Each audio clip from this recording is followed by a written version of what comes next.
Hey everyone, welcome to July 2022 webinar today. Hope everyone is doing well. We've got Paul Hoffmeister with Camelot Event Driven Advisors here with us today, who's going to be our speaker. And I know a couple of more people will be jumping on the call as we progress here, but I'm really excited about today's call. Specifically because it's the first time that we've been able to get, and again, first out of our second webinar. But it's the first time we've been able to get a portfolio manager on the call as our speaker. And what's really neat about having Paul on the call is, and I'll try not to, Paul, I'll try not to rhyme too much with that. But what's nice about having Paul on today is that every single one of my portfolios has Paul's portfolio or his mutual fund in our portfolio. And so that's all I'm allowed to really mention about that due to compliance and regulatory issues. But we do have, we're really excited about this portfolio, this investment, because it's been doing pretty well. So with that being said, we're going to be discussing alternatives today. Most of the time we've been doing a 60-40 or a 70-30, or even if you're super aggressive, 80-20 portfolio. And I'm hearing from somebody that we got no sound. So Paul, can you hear me? And I can hear you, Brian. Anybody else out there want to just let me know if you can hear me? Okay. So, all right. So, Raul, if you can hear us, it might be your speakers. You may need to turn those up, but I will definitely send you the link after this so you can hear. So other people are saying they can hear us. So, anyways, the typical way that the world used to work is that you could do a 60% equity, 40% bond portfolio, and that was good. And then you rebalance to keep it at that levels. And depending on how aggressive you wanted to be, that would be the less amount of bonds that you would want to have. And so what Paul's going to be talking to us about today is adding the alternative strategies into a portfolio, because I think the agreement is the 60-40 doesn't necessarily work anymore. And so Paul's going to be talking to us about alternatives, what his strategy does, and the reason why he thinks that's a great alternative strategy to have. And so looking forward to hearing from that. So Paul is the managing member and portfolio manager with Thomas Kirshner at Camelot Event Driven Advisors. Tom and Paul both focus on this event driven investment strategy. It creates an alternative or different return for their clients to help them diversify their portfolios. So Paul's the young guy on the right there. And again, for those of you who've been out to my client events, Paul has was at the client event, I think 3-4 years ago. And then Tom was at the client event last year. So we've been very fortunate to have these guys just support Rubicon and really guide as we try to make investment decisions. So with that being said, that's my little introduction. And Brian, thank you. It's great to be on with you. It's nice to see you. Thanks for inviting me here, and thanks for the description of being the young man. I don't hear that too often these days, especially from my kids. So let me dive into things, especially when it comes to 60-40 investing.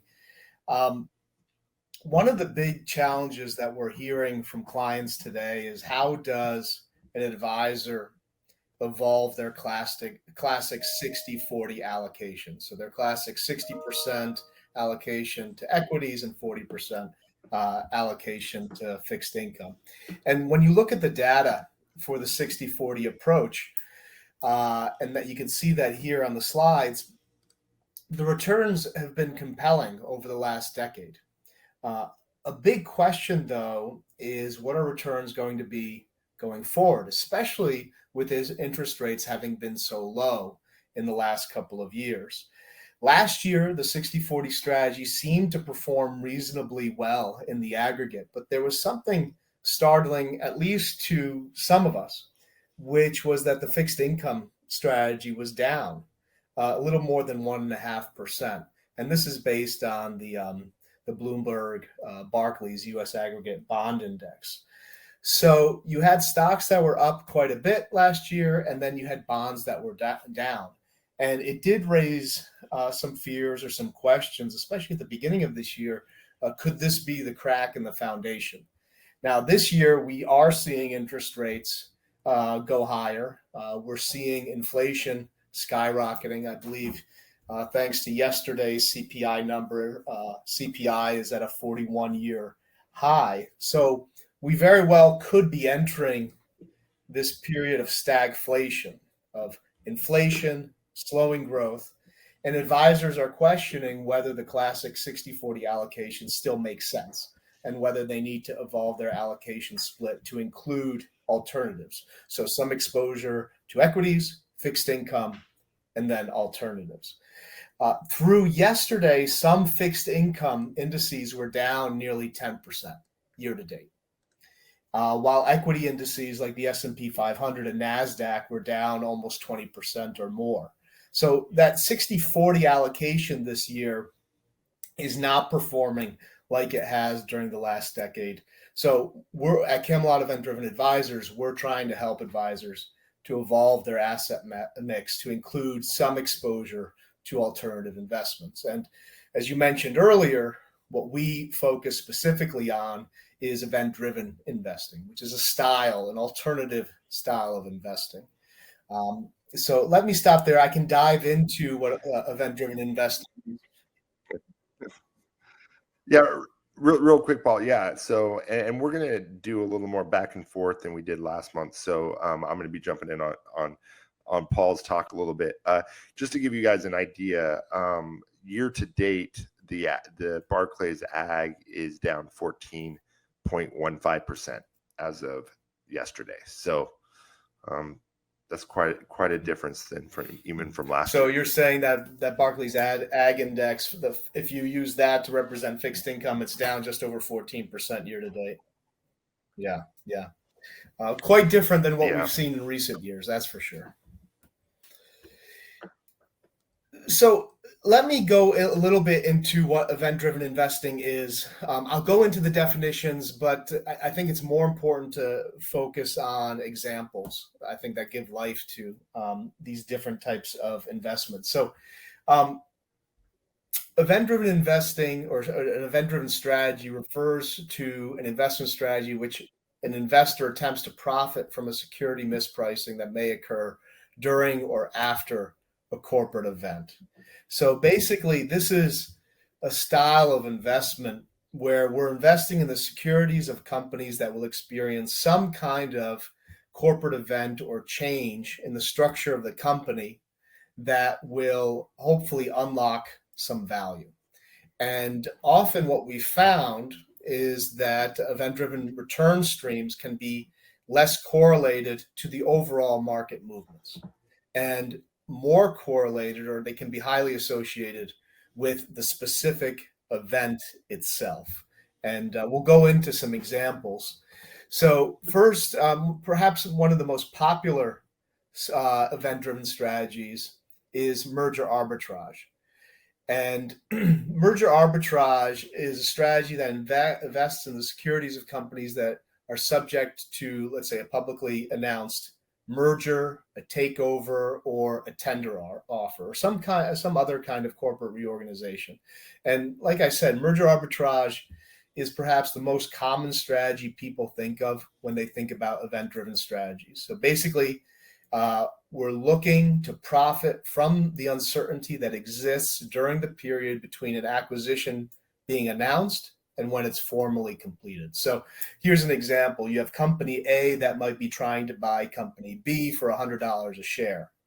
Company B stock might rally to $98 a share, and then merger arbitrageurs will come in and buy company B stock at $98 and hope to earn that $2 spread until the deal is completed. So that's a very basic hypothetical. Another event-driven strategy are activist situations. So this is a strategy that where an activist shareholder is using an equity stake in a corporation to put pressure on management, usually to change the strategic direction of a company to unlock value. And Is that what we're kind of seeing with like Elon that's taking over Twitter? that's a takeover offer by Elon Musk. That's right, for Twitter. And I think it could be fair to say it's a style of activist investing where he does want to come in based on the reports and change the way the company is doing business. So I think that's a fair example. Obviously, Elon Musk is not a typical activist investor. I'd say no two activists are exactly alike. They tend to have different styles and approaches. Carl Icahn or Bill Ackman are perhaps two of the most popular activist investors of the past. But there are many more. Paul Singer, Nelson Peltz, they are two other well-known and successful activists. Mm-hmm. And then distress situations. Okay. So this is a strategy of investing in securities of companies that are in or near bankruptcy, or whose securities are otherwise experiencing some kind of extreme financial situation that puts the continuation of the issuer as a going concern at risk. And very often this strategy entails investing in distressed bonds. And these opportunities can really be abundant during market crises. So I think we're going to see a wave of new distressed opportunities during the next year or two with how the economy domestically and outside the US is evolving right now. I think we are going to see some more flare-ups and some mini crises emerge during the next year or two. That will create more distress in economies and for corporations. And those securities then could be some interesting or attractive investment candidates. And then, go ahead. Yeah, I was going to jump in. And so I think the distress situation, the special situation, I just wanted to jump in on here. So back in March 2020, I guess, Paul gave me a call and we talked about, the pandemic was just getting going. Things were going crazy. And Paul and I chatted about what Camelot's strategy was going to be going forward and what to look at. And so, Paul, I just wanted to, because we were coming into a distressed / I think special situation here. I wanted to know if you would speak a little bit about what your kind of strategy was during the pandemic. And so the reason why. When the pandemic erupted in February and March 2020, we saw, in our view, a lot of really quality events. For example, activist situations, special situations, become quite distressed. And the market no longer, at least in our view, placing a premium on the potential corporate changes that could occur that could unlock value. So during the height of that market panic, event premiums, that's how we call it, tended to evaporate out of the marketplace. And we thought it was a terrific time for many event-driven situations, especially those quality events where the market thought or believed that the events were no longer in play. Sometimes there can be this rubber band effect. So during market crises, that event premium can fade away, and then as the market tends to renormalize or mean revert, that event premium can come back into play. And we've been doing this for a long time, and very often those market crises can create great opportunities, especially in the event space. So with the market, and we're just kind of shift gears for a quick second, but with what the market's doing now, right? I mean, we're not putting our heads in the sand. We realize we're in a very tough situation in the market currently.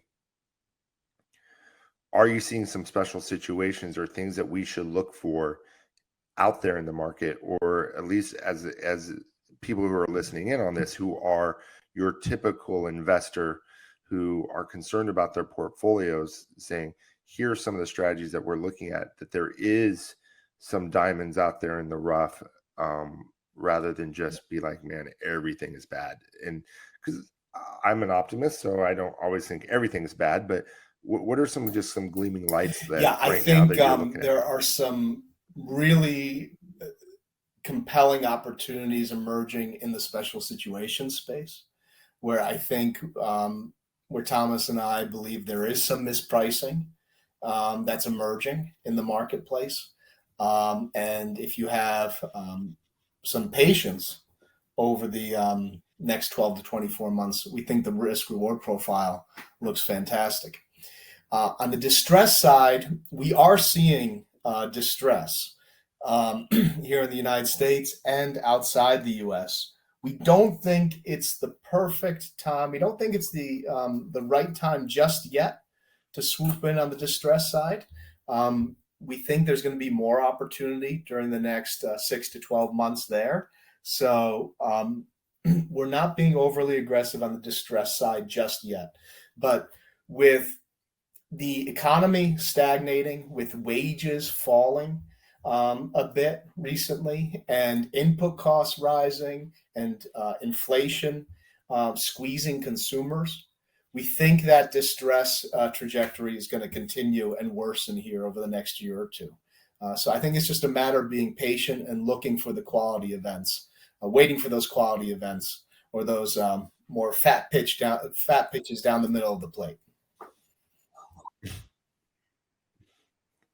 So before you move on, so if we're in that distress and what is your, I mean, obviously we're not going to hold you to it, but what's your thought about this just coming back? I mean, in 3 months we have an election, then we're going into the end of the year.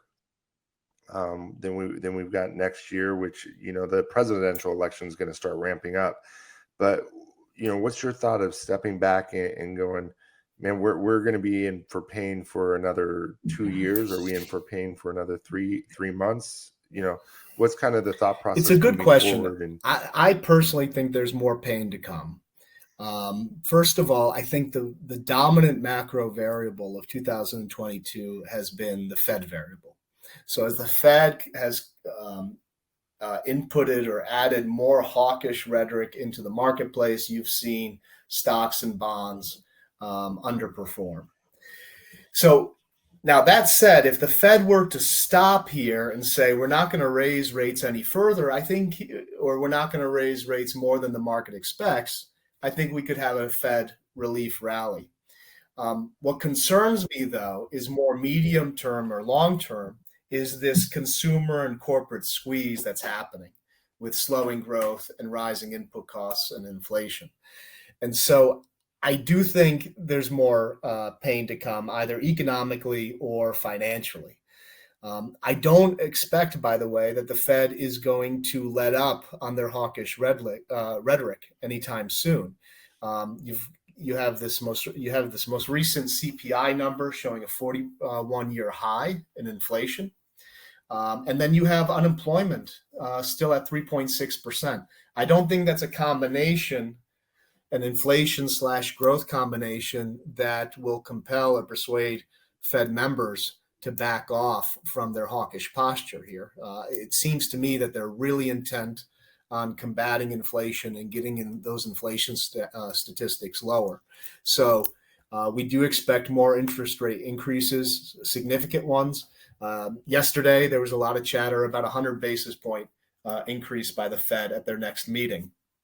So also, this significant rise in interest rates and a relatively rapid rise in interest rates, I think also creates a possibility of some significant unintended consequences economically, either here in the U.S. or outside of the U.S. So not only do we have these economic challenges, we could potentially have some very big financial challenges in the coming months, or 12 to 24 months. Does that make sense? Yeah, thanks for that. Because I think A lot of times is as we're looking at these strategies or we're looking at our portfolios going down, I think it's good to know, like, okay, we're not different. And I think a lot of times, at least what I've been hearing from clients, is that they think they're different and they're the only ones that are down. And I think to be able to say, wow, we're all down, we're all struggling, we're all going through it. um, it helps when we then have someone like you who can come on and show, hey, what we're trying to do is kind of think differently, think outside the box, think in a different strategy that can then help support and help um, elevate portfolios in a positive Yeah, manner. I So appreciate that. And thanks.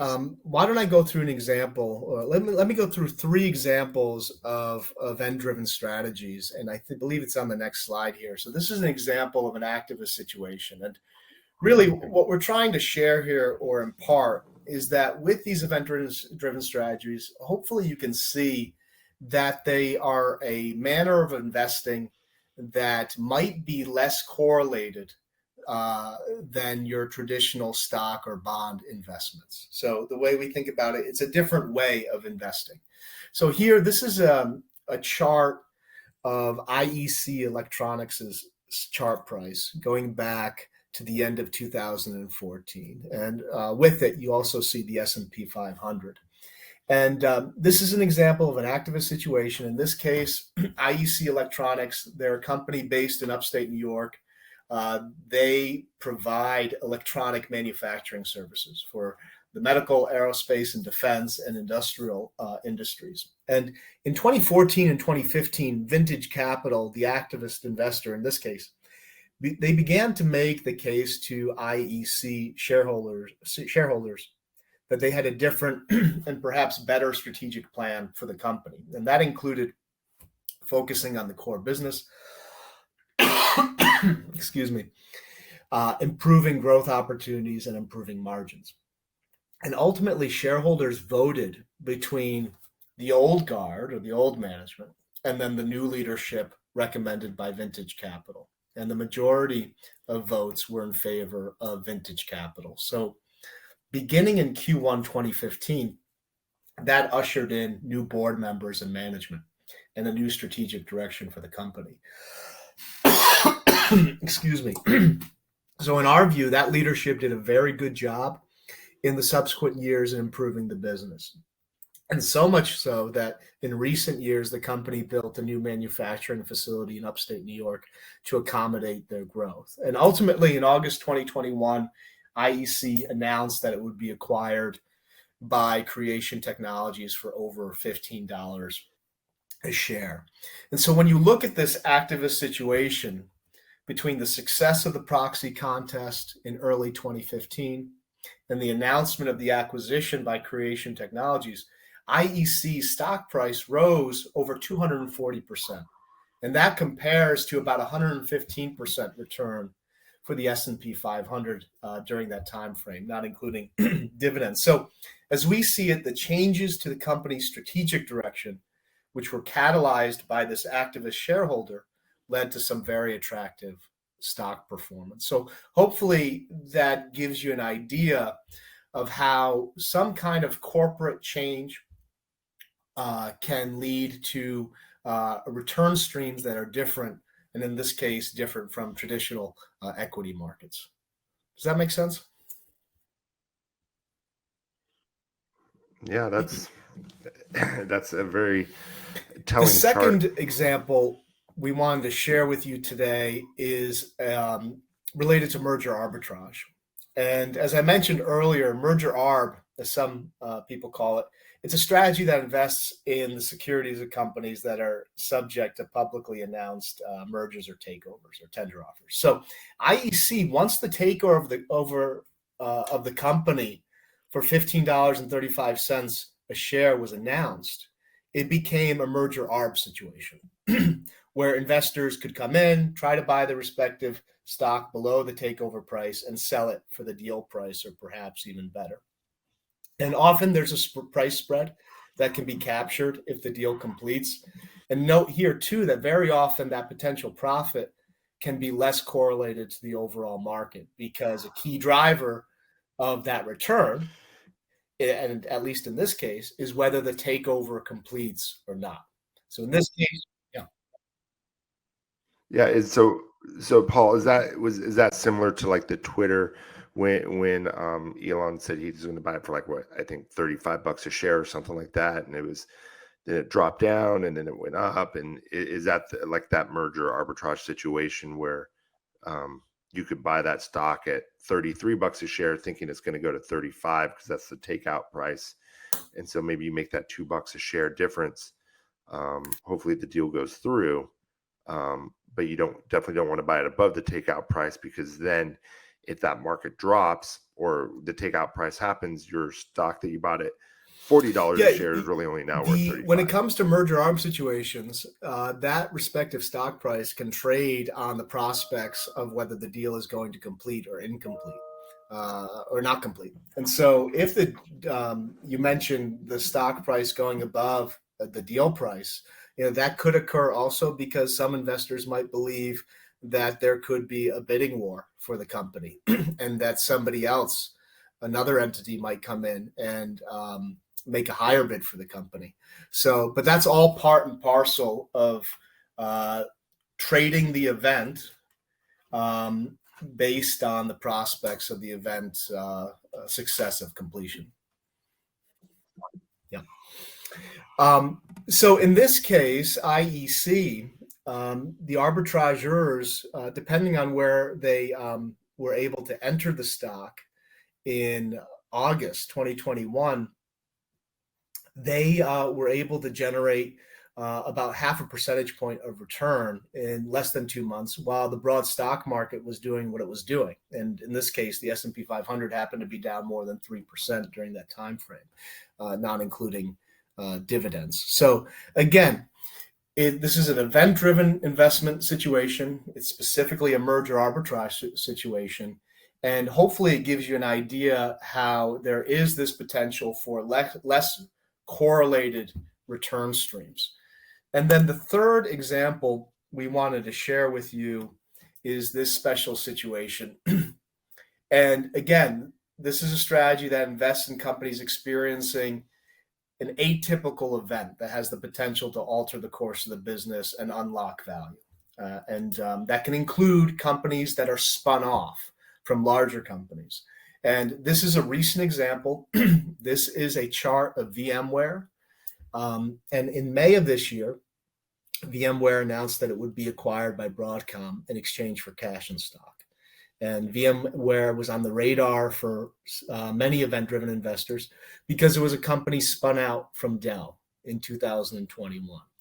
And as event-driven investors ourselves, we focus on these spun-off companies because once they're out from under the shadows of a larger company or conglomerate, there can be significant advantages that can improve shareholder returns. The spun-out company may have better management focus and strategic direction, better capital allocation policies, and can even end up being a takeover target for a suitor that liked the business, that may have liked the business, but didn't want to buy the larger conglomerate that it was previously a part of. So in the case of Vmware, it was spun out from Dell in 2021, and it announced a deal to be acquired by Broadcom in late 2022. And so as of sometime in June, based on this chart, that year-to-date return for VM shares was almost plus 2% versus nearly minus 18% for the S&P 500, not including those dividends. So again, thanks to a corporate event, we had value unlocked for shareholders and a return stream that was less correlated to the broad market, in this case, the broad equity market.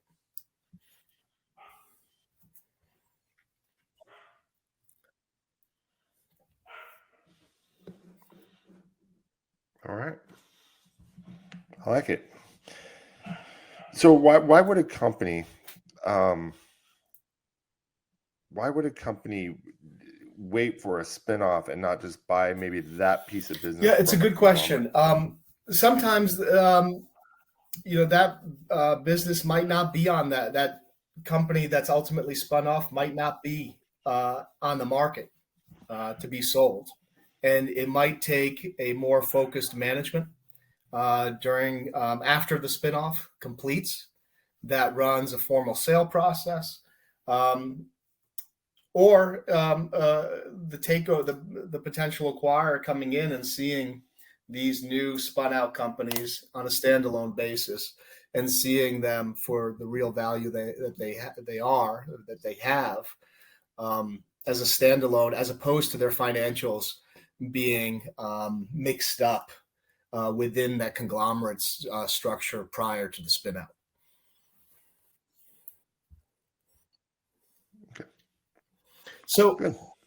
Just in wrapping things up, really what we wanted to share today was, explain a different style of investing or alternative investment strategy, and that's event-driven strategies. And hopefully these examples give you an idea of the potential for merger arbitrage, activist investing, distressed, and special situations, how they might be able to create return streams that are less correlated to the overall movement in stocks and bonds and more correlated to the event itself. Okay. Yeah, and again, and that's why I wanted to do this webinar today, was to let my clients know that, I think sometimes we have to think outside of the normal way of investing. We have to think outside of just buying a growth fund or buying a bond fund or buying whatever, that there are strategies that can help or not be what we would call correlated to regular market cycles, that we can look at some things outside the box. So without taking undue risk, or without taking, or as I always like to say when I'm doing client reviews, we're not buying alternatives, which are yak futures in India, right? We're looking at things that are mainstream, that are well known, but doing it in a different strategy. So I think those are always good points to make and look at. No, thank you for having me. Else? Any other questions you have, Brian? No, so I'm just going to wrap it up here. And again, thank you, Paul, for being our speaker today. Again, planning on doing these once a month. We're going to next month kind of get away from the investment side of the market, I believe, coming down to 2 different speakers, but we may potentially be looking at how long-term care can affect your portfolio and affect your lifestyle at the end there. So we're going to be looking at long-term care potentially next month. If not, we're going to be actually looking at bond strategies. So I've got 2 potential speakers, just waiting to hear back from them. We're looking at August 11th for our webinar date on that. So you'll be getting emails to help you sign up and register for that. So that's kind of what's going down in the market. As always, if you have questions or concerns, you give me a call. Shoot me an email, call the office. We can set up an appointment and talk to you through what's going on, as well as specifically look at your portfolios. So hope everyone has a great rest of your day. Thanks for spending about a half an hour here with us. And as always, just appreciate not only your guys' friendship, but your business relationship as well. Have a great day, and we will talk to you soon.